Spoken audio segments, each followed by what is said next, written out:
তুমি ছাড়া তো আমার আর কেউ নাই। আল্লাহ গো, তুমি যদি মাফ না করো কে আমাকে মাফ করবে?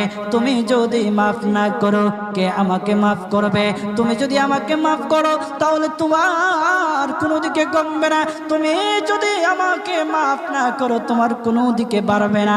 আল্লাহ গো, তুমি আমাকে মাফ করে দাও। সারাটা জীবন অন্যায় কাজ করেছি, সারাটা জীবন নাফরমানি করেছি, আমার কাছে কালেমার দাওয়াত কম আসে নাই, আমার কাছে কালেমার দাওয়াত কম আসে নাই, আমাকে লোকেরা কম বোঝায় নাই। ওগো আল্লাহ, তুমি আমাকে মাফ করে দাও। মাফ না করলে কোথায় যাব, কার কাছে যাব? বাবা যখন মারে তখন মার কাছে আশ্রয় নেওয়া যায়, মা যখন প্রহার করে তখন বাবার কাছে আশ্রয় নেওয়া যায়, বাবা মা যখন প্রহার করে তখন দুনিয়ার কারো না কারো কাছে আশ্রয় নেওয়া যায়। ওগো